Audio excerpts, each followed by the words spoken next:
নমস্কাৰ, মই আকাশ হাজৰিকাই মোৰ অন্য এটি ব্যক্তিগত ভিডিঅ'লৈ আপোনালোকক স্বাগতম জনাইছোঁ। আজি মই আপোনালোকক দেখাম অসম গ্ৰামীণ বিকাশ বেংক বৰগুৰি শাখাত তিনিচুকীয়াৰ উদ্যোগত বিত্তীয় সজাগতাৰ বাবে কৰা এখন বাটৰ নাট। নাটখনি আমি এদিনো আখৰা নকৰাকৈয়ে কৰোঁ বাবে ক'ৰবাত দুই এটা ভুল ৰৈ যাব পাৰে। আহকচোন আপোনালোকে উপভোগ কৰক মই কৰা বাটৰ নাটখনি।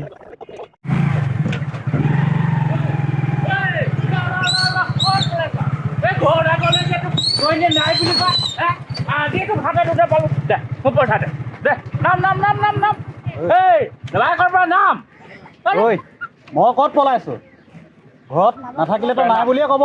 নাম তই কি চাহ বাবু দে নাম নাম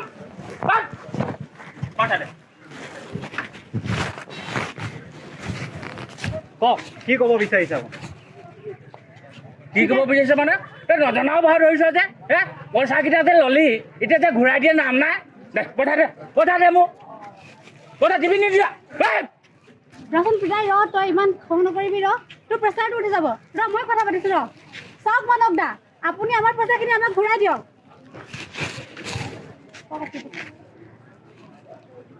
কি পইচা নাই দেই কি পইচা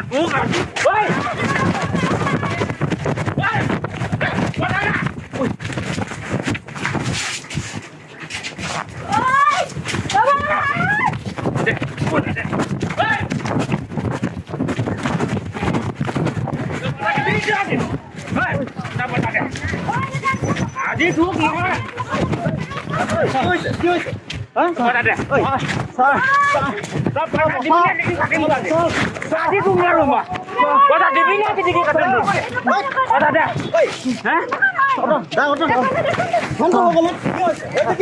আমি আছো নহয়।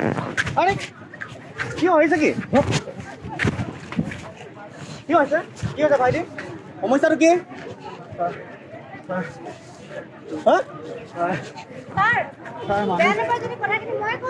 কোৱা। ছাৰ এখেত মোৰ দেউতা মই তেখেতৰ ছোৱালী পূজা আৰু এখেত মানৱ। ছাৰ দেউতাই দিন হাজিৰা কৰি পইচা গোটাই হাঁহ কুকুৰা পাৰ বিক্ৰী কৰি পইচা গোটাই যিখিনি পইচা পাইছিলে বন্ধুৰ দেউতাক পুত্ৰ হিচাপে তাৰ ওচৰত জমা ৰাখিছিলে। কিন্তু এতিয়া যেতিয়া পইচা বিচাৰি গৈছে দেউতাই তেখেতে মানা কৰিছে আৰু নজনাৰ ভাও জুৰিছে।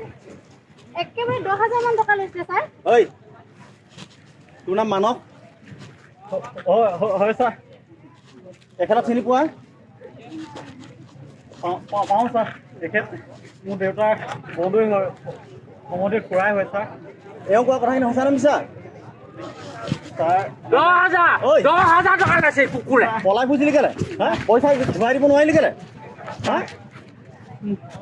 মোৰ পইচাখিনি এতিয়া দিব নোৱাৰিম ছাৰ। মোৰ মাৰ অসুখ হস্পিটেলত ভৰ্তি হৈ আছে ছাৰ। সেইকাৰণে মই খুৰা হাঁচতীয়া পইচাখিনিকে মই দি দিব লগা হ'ল ছাৰ। কেতিয়া ঘূৰাবি পইচা? কেতিয়া ঘূৰাবি ছাৰ? কিমান ঘূৰাবি? এতিয়া কিমান পাৰিবি? ছাৰ 5,000 টকামান পাৰিম ছাৰ। 5,000? ভণ্টি তোমাৰ 5,000 টকা কলেজ এডমিশ্যন হ'বগৈ নহয়? হ'ব ছাৰ হ'ব। ঠিক আছে, এখেতে তোমাক এতিয়া 5,000 টকা দিব আৰু বাকী অহা মাহত বাকী 5,000 টকা তুমি জমা দিব লাগিব। ঠিক আছে ছাৰ? কথা এটা কওঁ আকৌ মাৰ অসুখ তাতে গোটাই মেলি 5,000 টকামান হ'বহে। মই হাঁচতীয়া 5,000 টকাহে দিম। বাকী টকা সেই 5,000 যে ছাৰ মই মিলাব লাগিব যে মাহেকত দুটামান ল'ম ছাৰ। 2,500 টকাকৈ দিম। ক'ব নহয় সোধকচোন। তেওঁ কৈছে অহা মাহত আপোনালোকক দুটা কিস্তি 2,500কৈ 5,000 টকা ঘূৰাই দিম। হ'বনে নহয়? হ'ব ছাৰ হ'ব সেনেকৈ দিলেও হ'ব। ঠিক আছে পইচা দিয়া নাম না কুকুৰৰ। কিন্তু এনেকৈ নহয়, আমি এতিয়া থানালৈ যাব লাগিব। থানাত গৈ পিনে আপোনালোকক চুক্তি পত্ৰ কৰি দিম যাতে দুটা মাহত দুটা কিস্তি 2,500 টকাকৈ আপোনাৰ সম্পূৰ্ণ টকাখিনি উভতাই দিম। হ'ব ছাৰ হ'ব তেনেকৈ হ'ব ছাৰ। ঠিক আছে তেতিয়াহ'লে এনেকুৱা নকৰিবা নেক্সট টাইম। বুজি পালা? এই মানুহৰ এনেকুৱা দুখীয়া মানুহৰ পইচা কেইটকা তুমি কিয় ল'ব লাগে? কিয় ল'ব লাগে? নেক্সট টাইম এইটো নকৰিবা। ভাল মানুহ বুলিহে আজি। খুব সুন্দৰ মই কথাখিনি শুনিয়ে আছিলোঁ। এই যে তোমালোকৰ কথাখিনি ইমান সোনকালে সমাধান কৰি ল'লা তাৰ কাৰণে মই সকলোকে অভিনন্দন জনাইছোঁ। কিন্তু মোৰ এটা কথা আপোনালোকক ক'বলৈ আছে। আপোনালোকে ইয়াতে আমাৰ এটা অসম গ্ৰামীণ বিকাশ বেংক নামৰ এটা শাখা আছে। তাত আপোনালোকে বেংকৰ একাউণ্টত পইচা নাৰাখি এইনো এনেকুৱা ধৰণৰ ব্যক্তিৰ ওচৰত কিয় ৰাখিব লাগে? এই ছাৰ গৈছিলোঁ নহয় বেংকলৈ, এই তাত গৈ শুনিলোঁ বোলে কিবা একাউণ্ট লাগে আৰু কিবা ঢেৰ কাগজ পত্ৰখন লাগে। আমি হ'লো নিৰক্ষৰ মানুহ ছাৰ, একো ভূ ভাৱে নাপাওঁ নহয়। তুমি সেইটো ভুল কৰিছা। আৰু তুমি এগৰাকী শিক্ষিত ছোৱালী হৈ দেউতাক জানো এনেকৈ এৰি দিব লাগে? আনৰ হাতত এনেকৈ পইচা থোৱাটো ভাল কথা হয় জানো? আপুনিনো কোন হে এনেকে যে আমাক বুজাইছে?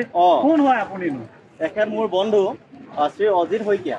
এই আপোনালোকৰ কাষতে থকা অসম গ্ৰামীণ বিকাশ বেংকৰ তেখেতে শাখা প্ৰবন্ধক মানে ব্ৰাঞ্চ মেনেজাৰ। নমস্কাৰ।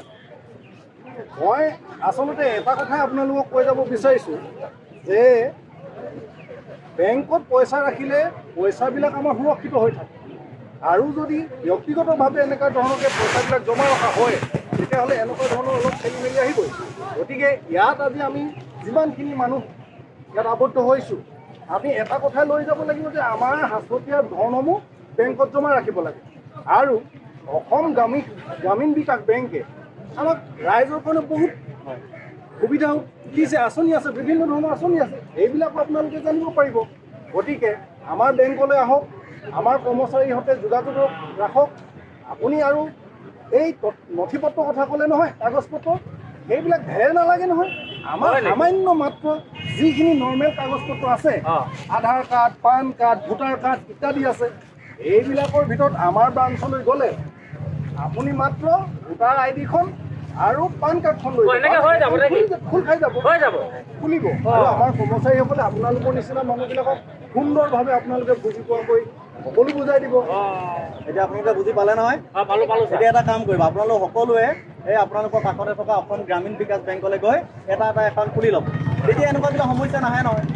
এনেকৈ তাক কিয় পইচা ৰাখিব লাগে নাজানে। আৰু এটা শুনক যে অসম গ্ৰামীণ বেংকটোত আমি যিবিলাক সুবিধা প্ৰদান কৰি আছোঁ ৰাইজৰ হকে, আৰু এইবিলাক হয়তো আপোনাৰ দৰে ব্যক্তিসকলে নাজানে।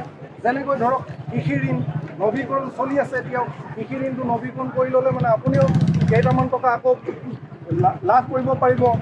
আমাৰ প্ৰধানমন্ত্ৰী যিটো জীৱন বীমা আছে, প্ৰধানমন্ত্ৰী বীমা যোজনাটো, সেইটোও আপোনালোকে কৰি ল'ব পাৰিব বছৰেকত 20 টকা দি পেলাই। যিটো মানে আমি এক্সিডেণ্ট হ'লে মানে আমি তাৰ পৰা বেনিফিট পাব পাৰোঁ। অটল পেঞ্চন এটা আছে, গতিকে সেই অটল পেঞ্চন আঁচনি, জীৱন বীমা, জীৱন জ্যোতি, এনেকুৱা ধৰণৰ আঁচনি আমাৰ ব্ৰাঞ্চত ঢেৰ উপলব্ধ আছে। গতিকে আপোনালোকে আমাৰ ব্ৰাঞ্চলৈ আহক, আহি পেলাই আমাৰ এই কথাখিনি জানি লওক আৰু ৰাইজকো কওক। গতিকে আমি আমাৰ এই অসম গ্ৰামীণ বিকাশ বেংকটো আপোনালোকৰ ৰাইজৰ সেৱাৰ বাবেই আমাৰ ইয়াত এটা ব্ৰাঞ্চ আছে। গতিকে আমি ইয়াৰ পৰা এটাই ক'ব লাগে যে অসম গ্ৰামীণ বিকাশ বেংক আমাৰ বেংক। বুজিলেনে? ঠিক আছে, এতিয়া আপোনালোকে হেৰি কৰক, বলক থানালৈ গৈ আমি চুক্তি পত্ৰ কৰি ল'ম। বলক ছাৰ, মই মাজতে কওঁ মোৰ পইচা 5,000 টকামান হ'ব মিলাই মেলি কৰি। মই দিয়ে দিওঁনে? আৰু বাকী 5,000টো দুটা মাহত সেইটো মই চুক্তি কৰি দিম।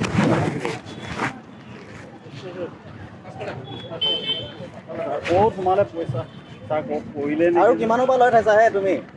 হা? দি দিয়া। ছাৰ আপুনি হিচাপ কৰি দিয়ক।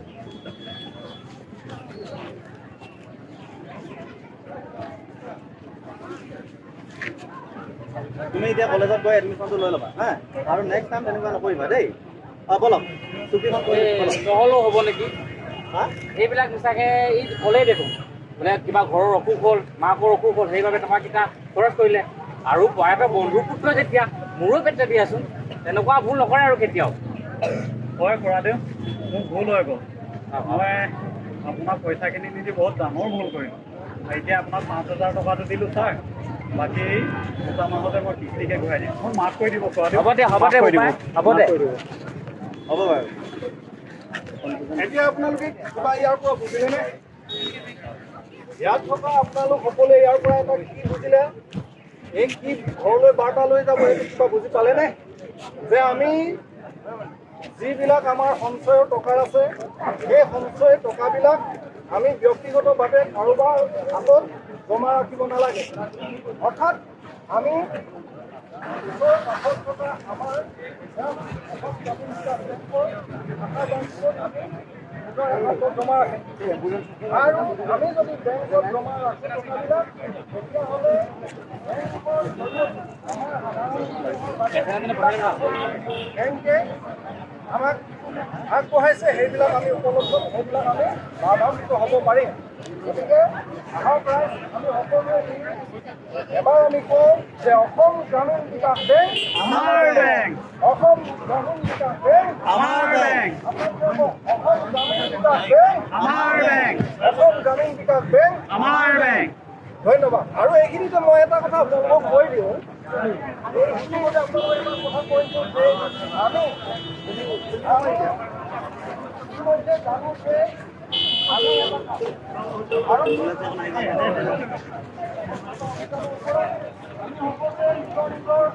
ঘৰৰ চৌপাশ স্বচ্ছতাৰ দিশত সন্মান হ'লে হ'ব নেকি আমি নিজৰ ঘৰৰ চৌপাশ ৰাখোনে পানী খোৱা ঠাইত কুকুৰা যেনেকৈ পানী ঘৰৰ পৰা আনো জংঘলে হওক ধানে হওক ইত্যাদিবিলাক নলা নৰ্দমা ঘৰৰ চৌপাশ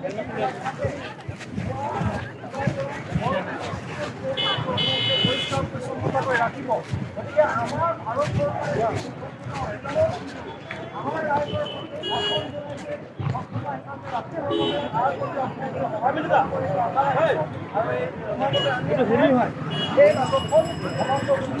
ধন্যবাদ।